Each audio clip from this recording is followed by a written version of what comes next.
Good morning, good evening, good afternoon. I don't know what time of the day you guys are listening, or watching.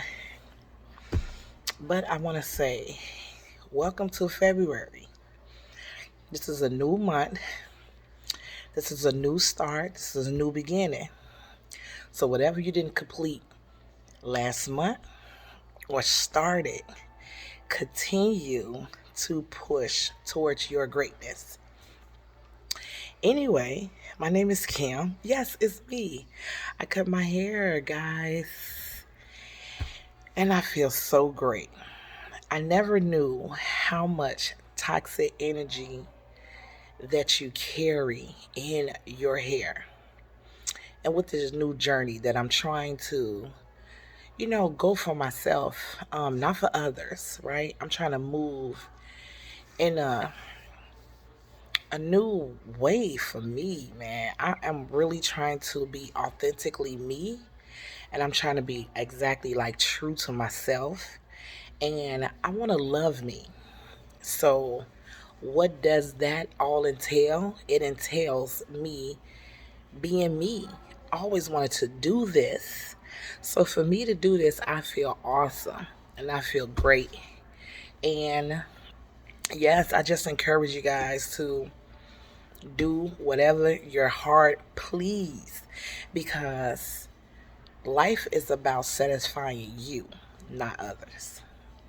Anyway, I'm Kim. I am the founder of Sister Let's Talk.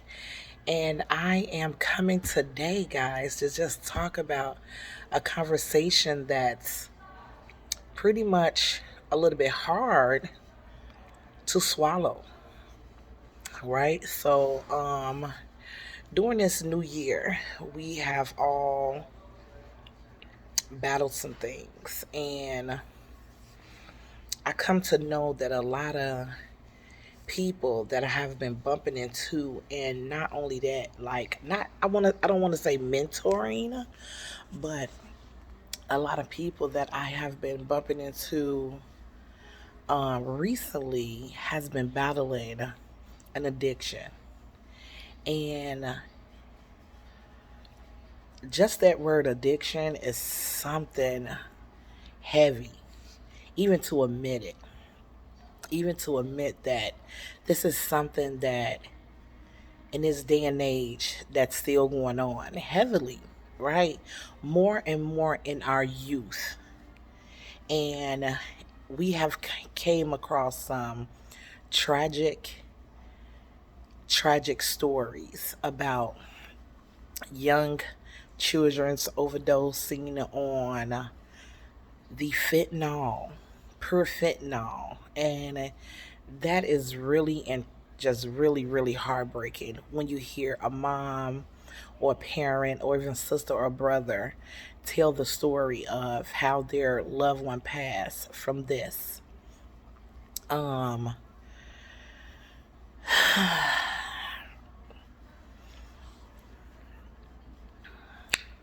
I got to take some deep breaths because my family was affected by the addiction. Not even, I don't even know if it was an addiction. I don't even know. And I can't even tell you if it was an addiction. But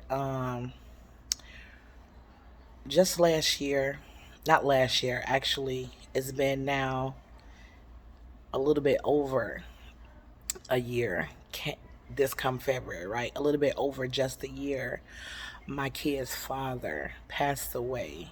And he was battling some things that I didn't even know that was going on. Um, my kids knew, and they tried to reach out, a couple of times trying to help out and seeing what they can do to, just be a support system. But we have to realize sometimes, guys, our kids are not the parent of us. We are the parent of our children. So we have to do a better job, basically, because our kids should not be parenting us. I'm just going to say that. And that's just the truth. And Tragically, he lost his life. He lost his life very young, at a young age.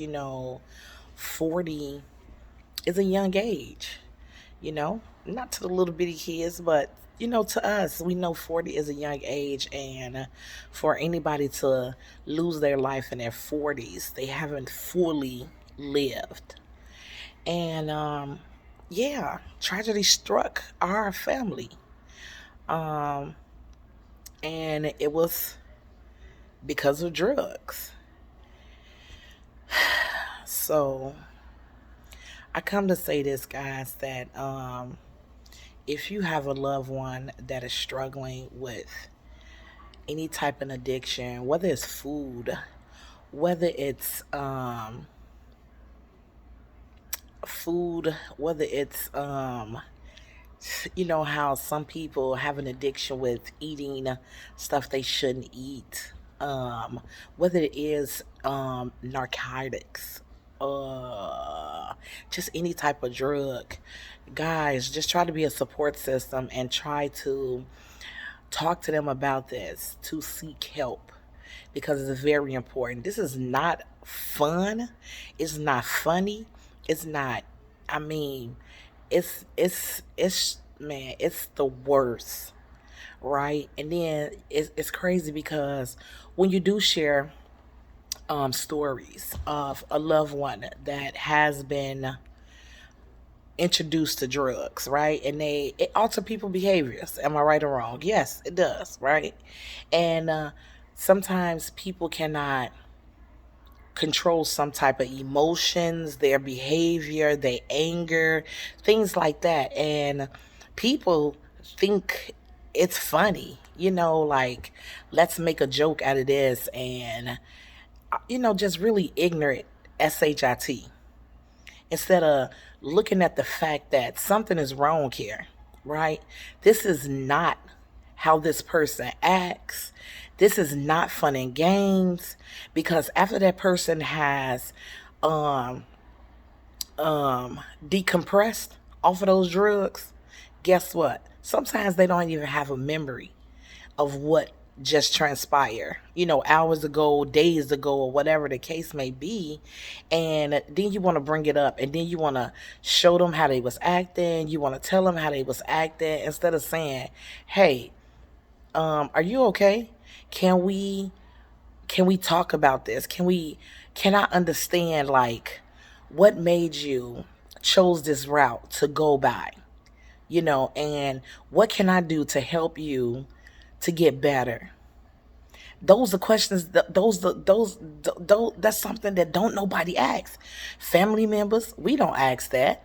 We just be like, "Hey, Joe on drugs, and he crazy," because that becomes that stigma of our mental health journey, our mental illness journey, because people start to tie those things to mental health, mental illness, and it is kind of tied to it, because of a person is trying to drown out the thoughts of the world, right? So they turn to these type of recreational things to cope.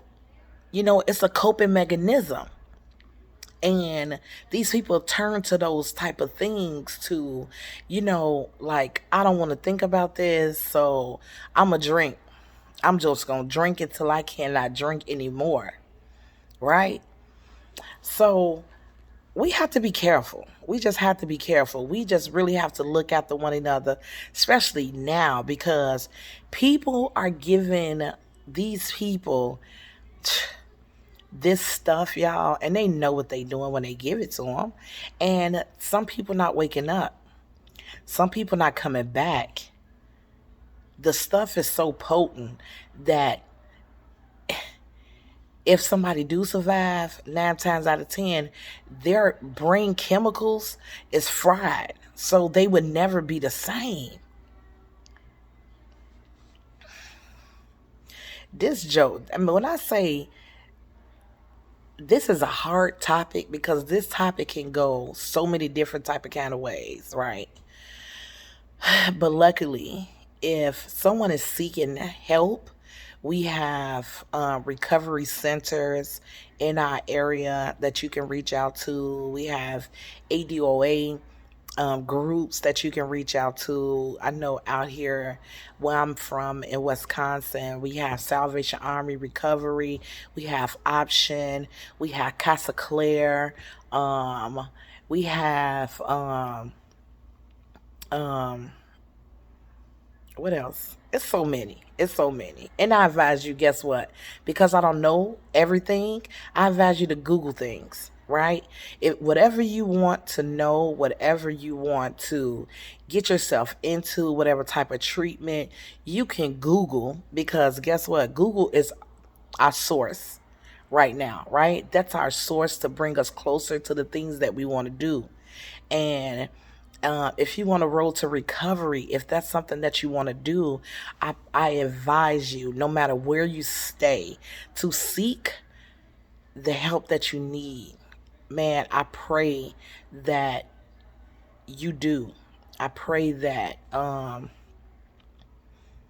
you can kick it. I pray that if you have a food addiction, that you can get the help that you need to break that cycle in your mind. I pray that if you have a drinking addiction, that you seek the help to get yourself better because your health, all this stuff, guys, all these addiction, it affects your health. And everybody want to live a healthy life. I assume. I assume that. I can't speak for everybody, but I just assume that everyone wants to live a healthy life no matter what. So I encourage you to self evaluate you and say, no more.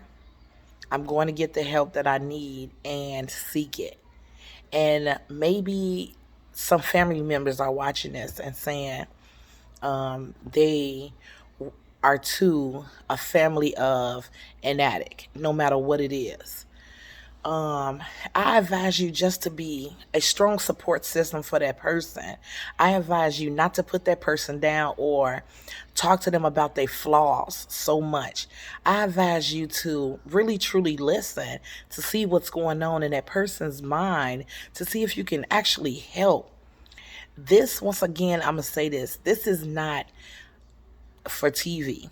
This is not for you to put on video of the altered personalities that a person have after they go into a trance under whatever they going under, a food trance, a drug trance, or a drunken trance. This is not, it's not for your entertainment. It's these people's lives that's at stake. And guess what? If they got small children that have to endure the things that their parents or loved ones or siblings are going through, they are being affected. Because guess what? Some families, even I'm gonna say this. I'm gonna say this. At first I wasn't gonna say it. My son had a classmate whose sister passed away. She passed away from fentanyl, right? That the fentanyl and a pill, right? Because kids take shit that they don't even know just because they see somebody else doing it. That's the stuff that tee me off. You know what I mean? Because somebody has to be a leader within these children. And stop taking stuff just because you see somebody else taking stuff. Anyway, her sister mourned her so much. Guess what? The next year, at the same time, the sister took same thing, a pill, and then she didn't wake up. So their mom lost two daughters a year apart from the same thing. We got to do better. We got to do better. We got to do better with our kids. We literally have to talk to them. We literally have to see where their minds are at. When they have a sibling that passed away, when they have a friend that passed away, we need to really talk to them. We need to understand, like, how do they feel? My whole thought was, man, when my son told me that, I said, babe, let's sit down. Let's talk about this. How do you feel about this? And then I tell him too, I'm like, when you go to these parties and stuff, like, do you indulge? You know what I mean? Like, do you indulge? Like, literally, like, tell me the truth. Like, this is not like something that you want to hold back. I want to really understand this because people putting all types of stuff in these mollies and ecstasy pills that don't nobody know. Don't nobody know exactly what they made of. They self-made. So and I ask my kids these questions because I really want to know. And now that their father passed away from drugs, I really want to know where their head is at. And I always refer back to him when I talk to them about these things. And I say, well, you know, if I wish your father can be here with you guys, because I wish he can tell you guys this is something that he didn't want to happen. Of course, he did not want to happen. I don't think he wanted this to happen. I don't think he understood what could have happened. And some people think they know when they don't know. I don't care how old you are. You just don't know.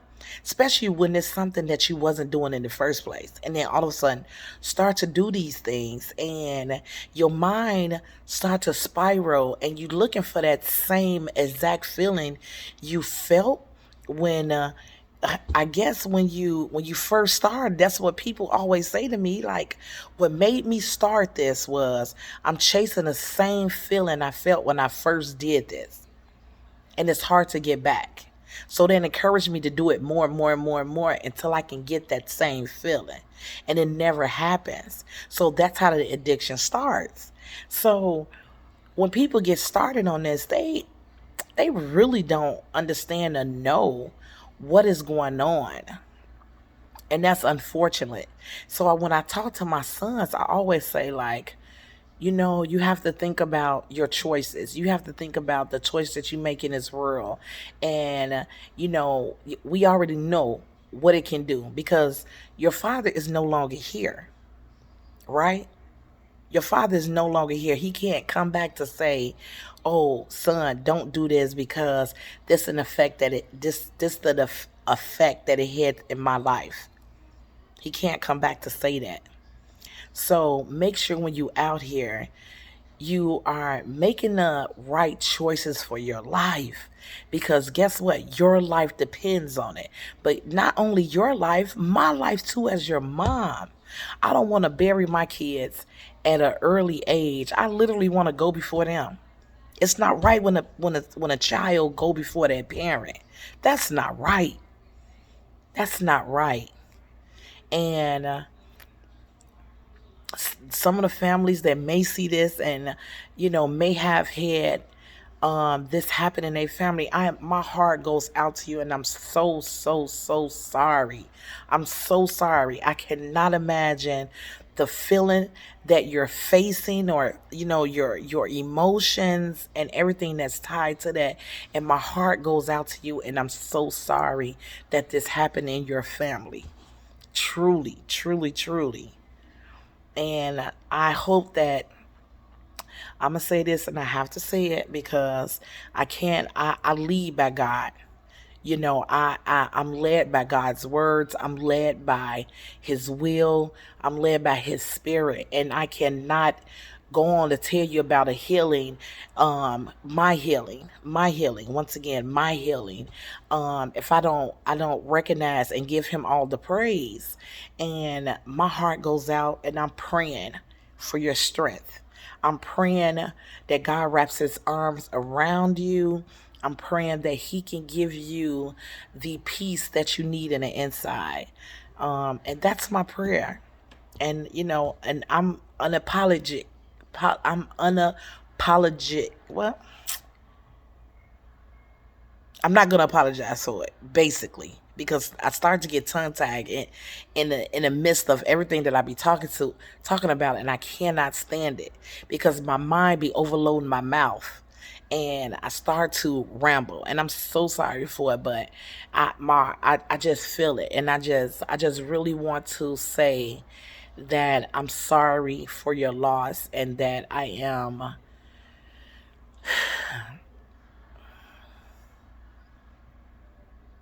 wouldn't wish this on the world. And I wouldn't wish your pain on no one. No one should have to go through that. And I really want to let you know that I'm praying for you. So I just really want to put that out there. And I don't want to be a Debbie Downer. And I don't want to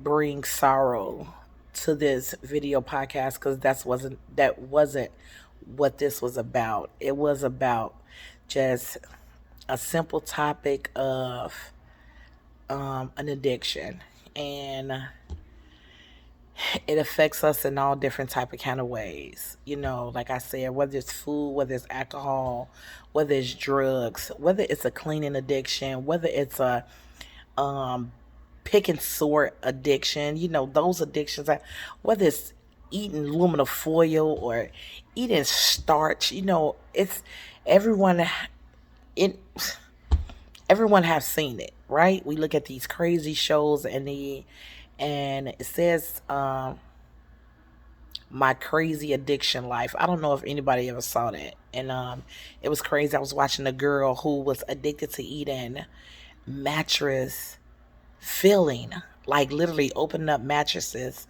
and eating the cotton, the filling in a mattress. So it's all type of stuff out here.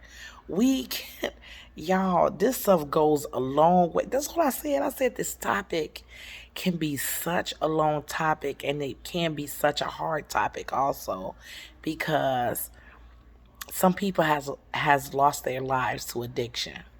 So um I'm gonna close this out, and I really want to thank you guys for tuning in.